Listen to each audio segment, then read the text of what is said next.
Hello दोस्तों, कैसे हैं आप लोग। तो हम लोग लास्ट वीडियो में सीरीज सर्किट को कैसे सॉल्व करना है, पैरेलल को कैसे सॉल्व करना है और सीरीज पैरेलल सर्किट हो तो इक्विवेलेंट रेजिस्टेंस कैसे कैलकुलेट करेंगे और उनके विभिन्न ब्रांचों में फ्लो होने वाले इलेक्ट्रिक करंट को कैसे कैलकुलेट करना है, इसके बारे में हम लोग समझ लिया। अब एक बहुत ही इम्पॉर्टेंट टॉपिक आ रहा है जिसका नाम है इक्विवेलेंट रेजिस्टेंस। इक्विवेलेंट रेजिस्टेंस क्या होता है? ठीक है, जब कोई सर्किट बहुत ही कॉम्प्लिकेटेड होती है, अर्थात बहुत सारे रेजिस्टेंस सीरीज और पैरेलल में कनेक्टेड होते हैं, तो उनको सिंप्लीफाई करके एक सिंगल रेजिस्टेंस का एक सर्किट बना देना, सिंप्लीफाई कर देना, जिसमें एक वोल्टेज हो, एक रेजिस्टेंस हो और सर्किट क्लोज हो और उसमें करंट फ्लो हो रही हो, तो इस सिंप्लीफाई सर्किट को ही हम resultant resistance of the circuit बोलते हैं। जैसे यहाँ पर एग्जाम्पल में दिख रहा है 3 रजिस्टर कनेक्टेड हैं। अब कैसे कनेक्टेड है ये अभी हम लोग समझेंगे कि किन 2 पॉइंट के बीच में हमको इक्विवेलेंट रेजिस्टेंस निकालना है, वो डिपेंड करेगा। ठीक है, तो इन तीनों रेजिस्टेंस को यदि हम सीरीज पैरेलल का जो रूल है, नियम है या जो फार्मूला है, उसको अप्लाई करके एक सिंगल रेजिस्टेंस इक्विवेलेंट रेजिस्टेंस का सर्किट बना दिया जाए तो उसी को हम लोग equivalent resistance of this circuit बोलते हैं। ठीक है, इक्विवेलेंट सर्किट बोलते हैं। अब जैसे इस सर्किट में क्या देख रहे हैं हम कि यहाँ पर R1, R2, R3 3 रेजिस्टेंस हैं जो किसी ट्रायंगल के रूप में कनेक्टेड हैं। ठीक है, और यहाँ पर A, B और C 3 पॉइंट है जो इन दोनों रेजिस्टेंस का मीटिंग पॉइंट है, यहाँ मिल रहे हैं। अब हमको रेजिस्टेंस इक्विवेलेंट रेजिस्टेंस प्राप्त करना है, तो यहाँ पर 3 तरीके से हम प्राप्त कर सकते हैं। अगर ऐसे कोई सर्किट बना दिया गया है और अगर कोई आपसे पूछ रहा है कि बताइए इस सर्किट में इक्विवेलेंट रेजिस्टेंस क्या है, तो आप कभी नहीं बता पाओगे कि इसका इक्विवेलेंट रेजिस्टेंस क्या है, क्योंकि ये क्वेश्चन ही गलत है। क्वेश्चन ये होना चाहिए कि इस दिए गए सर्किट में ए और बी पॉइंट के बीच इक्विवेलेंट सर्किट क्या है, तब आप बता पाएंगे कि एक्चुअल में आंसर क्या होगा। या ए और सी के बीच इक्विवेलेंट सर्किट क्या है, या बी और सी के बीच इक्विवेलेंट सर्किट क्या है। तो इक्विवेलेंट रेजिस्टेंस का तभी निकलेगा, इक्विवेलेंट रिजल्टेंट रेजिस्टेंस तभी निकलेगा जब किन्हीं 2 पॉइंट दिया हो कि किन 2 पॉइंट के बीच में हमको कैलकुलेट करना है। ठीक है, तो मान लेते हैं कि पॉइंट ए और बी के बीच में हमको इक्विवेलेंट रेजिस्टेंस को निकालना है, तो क्या होगा। अब यहाँ पर हमको देखने से पता नहीं चल पा रहा है कि कौन सीरीज में है, कौन पैरेलल में है, R2, R3 सीरीज में है कि पैरेलल में है, ये क्या है। ठीक है, क्योंकि हम लोग जब सर्किट सीरीज पैरेलल पढ़े थे तो इस तरह का सर्किट पढ़े थे कि देखने में लग जाता चलो ठीक है ये पैरेलल में है, इस तरह से ए और बी रहता है तो लग रहा है कि हाँ ए और बी 2 पॉइंट है और दोनों रेजिस्टेंस पैरेलल में है। या सीरीज में सिंपल दिख जाता था, ये 2 R1, R2 अगर है या ए और बी पॉइंट के बीच में, तो ये सीरीज में है। लेकिन इस तरह से ट्रायंगल में है, ठीक है, और बहुत तरह से कॉम्प्लिकेटेड सर्किट आपको मिल जाएंगी जिसमें देखने से आपको पता नहीं चल पाएगा कि ये सीरीज में कनेक्टेड है कि पैरेलल में कनेक्टेड है।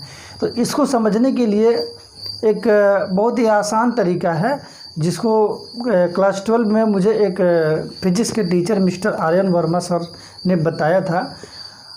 वो अगर रूल आप अप्लाई करेंगे तो बहुत ही ईजिली इसको समझ लेंगे। वो रूल उन्होंने क्या बताया था, खींचो मेथड। उन्होंने इक्विवेलेंट रेजिस्टेंस निकालने के लिए, कैलकुलेट करने के लिए एक खींचो मेथड बताया था, जिससे हम लोग बहुत ही आसानी से समझ सकते हैं कि कौन सा रेजिस्टेंस सीरीज में कनेक्टेड है और कौन सा रेजिस्टेंस पैरेलल में कनेक्टेड है। अब खींचो मेथड होता क्या है, सुनने में तो बड़ा अजीब लग रहा है, लेकिन इमेजिन करना पड़ेगा कि हम कोई चीज़ खींच रहे हैं। अब हमको ए और बी पॉइंट के बीच में हमको इक्विवेलेंट रेजिस्टेंस निकालना है। अब आप इमेजिन कीजिए कि ये कोई धागा है, तार है, ए को पकड़ लिया, बी को पकड़ लिया, अब पकड़ के खींच रहे हैं। अभी आप सी को भूल जाइए, सी पॉइंट के बारे में कुछ नहीं बोल रहे हैं, हम खाली ए और बी को कंसीडर करना है।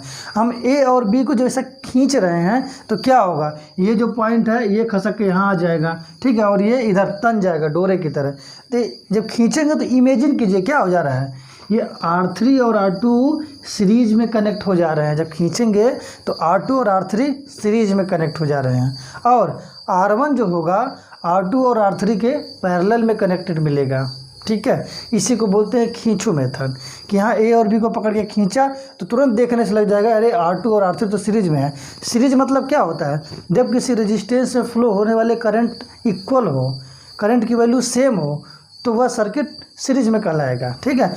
और जहाँ पर करंट डिस्ट्रीब्यूट हो जाता है तो वो रेजिस्टेंस पैरेलल में कहलाएगा। तो अगर कोई करंट अगर यहाँ जा रहा है R3 में, तो जाते जाते इधर तो कोई कनेक्शन है नहीं, ये R2 में जाएगा। मतलब अगर I एम्पियर करंट अगर R3 में जा रहा है तो I R2 में भी जाएगा। तो इससे भी पता चल जाएगा कि ये दोनों सीरीज में कनेक्टेड है, और इसको खींचने से भी पता चल जाएगा, इमेजिन कर सकते हैं। तो पॉइंट A और B के बीच में, ठीक है, पॉइंट A और B के बीच में हमको इक्विवेलेंट रेजिस्टेंस निकालना है। तो R2 और R3 क्या है, सीरीज में है। R2 R3 सीरीज में है, R2 and R3 are in series, ठीक है। तो ये क्या हो जाएगा, टोटल RS इक्वल टू क्या हो जाएगा, R2 प्लस R3। ये सीरीज में कनेक्टेड का रिजल्टेंट हो जाएगा। अब ये RS जो वैल्यू निकलेगा, ठीक है, इसको सिंप्लीफाई करते हैं, हम सिंप्लीफाई करते हैं। हम ऐसे ही बनाएंगे, ये पॉइंट A है और ये रेजिस्टेंस है, ये जो है पॉइंट B है। अब हमने क्या किया है, इन दोनों को RS के रूप में लिख दिया, क्योंकि सीरीज में कनेक्ट था, दोनों को हमने जोड़ लिया।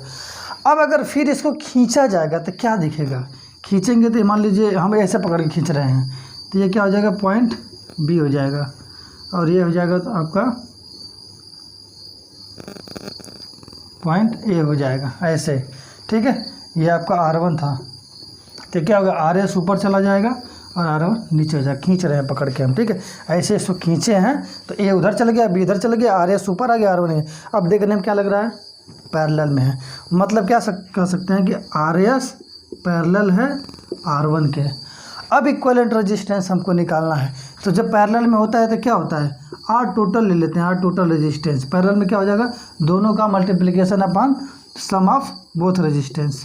तो RS into R1 upon RS plus R1, ये टोटल रेजिस्टेंस हो जाएगा A और B के बीच का रिजल्टेंट रेजिस्टेंस, ठीक है। अब यहाँ पर RT की वैल्यू टोटल क्या हो जाएगी, RS की वैल्यू रख दीजिए, क्या हो जाएगी, R2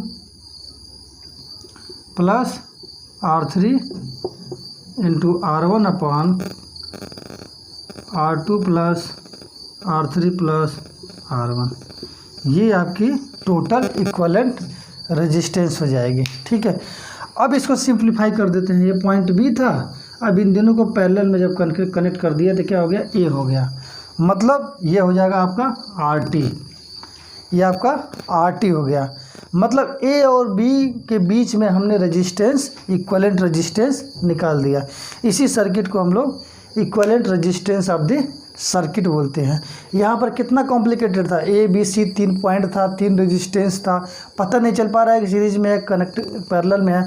इसको हमने सॉल्व करके बहुत ही छोटा सा सर्किट बना दिया, A और B, और इसके बीच में एक रेजिस्टेंस, सिंगल रेजिस्टेंस RT, जिसका वैल्यू हम कैलकुलेट कर सकते हैं अगर R1 R2 R3 तीनों का वैल्यू दिया हो तो, ठीक है। तो इस तरह से A और B के बीच का पॉइंट जो है कि बीच में कितना इक्विवेलेंट रेजिस्टेंस होगा, ये हमने कैलकुलेट कर लिया। अब मान लीजिए पूछ देता कि B और C के बीच में बताइए, तो B और C के बीच में क्या होता है, इसको भी खींचते हैं। तो इसको खींचते तो R2 और R3 क्या हो जाता, सीरीज में हो जाता, और R2 क्या हो जाता, पैरेलल में हो जाता। तो ये आपका RAB है, यहाँ RT की जगह पे RAB भी लिख सकते हैं, क्योंकि हम AB के बीच का रिजल्टेंट निकाल रहे हैं। अब यही RBC निकालना हो, ठीक है। तो ये R3 और R1 क्या है, सीरीज में कनेक्टेड है, और R2 पैरेलल में है। तो इसका इक्विवेलेंट क्या हो जाएगा, R1 plus R3 into R2 upon R1 plus R3 plus R2, ठीक है। देखिए ये दोनों सीरीज में था तो जुड़ गया, और पैरेलल में होता है क्या होता है, दोनों का multiplication upon sum of total resistance.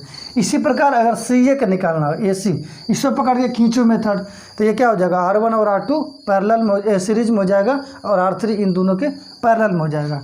तब RCA क्या हो जाएगा, RCA हो जाएगा, R1 और R2 सीरीज में कनेक्टेड है, अर्थात R1 प्लस R2 हो जाएगा, इंटू पैरेलल में कनेक्टेड है तो R3 अपन R1 plus R2 plus R3। यहाँ पर हम देखने से क्या लग रहा है, सर्किट सॉल्व किए हैं कि 3 पॉइंटों के बीच का रेजिस्टेंस हमने निकाला है। अब इन तीनों का वैल्यू अलग अलग आएगा, सेम नहीं आएगा, ठीक है। आर ए और बी के बीच में रिजल्टेंट रेजिस्टेंस अलग वैल्यू आएगा, इसका फार्मूला ये है। बी और सी के बीच में कुछ अलग रेजिस्टेंस आएगा, इसका फार्मूला ये है। और ए और सी के बीच में कुछ अलग आएगा, ठीक है। तो एक ही सर्किट में रिजल्टेंट जो रेजिस्टेंस की वैल्यू है वो अलग अलग हो सकती है, ठीक है। वो डिपेंड करेगा कि हम किन दो पॉइंट के बीच में इक्विवेलेंट रेजिस्टेंस कैलकुलेट करना चाहते हैं, ठीक है। तो इस प्रकार जो है हम किसी कॉम्प्लिकेटेड सर्किट को सिंप्लीफाई करके उस पर इक्विवेलेंट रेजिस्टेंस को कैलकुलेट कर सकते हैं, ठीक है। तो ये छोटा सा टॉपिक था, इक्विवेलेंट रेजिस्टेंस समझ लिया। अब इसके बारे में, सेल के बारे में, ईएमएफ और टर्मिनल वोल्टेज के बारे में हम डिटेल पढ़ेंगे, ठीक है। तब तक के लिए बाय बाय।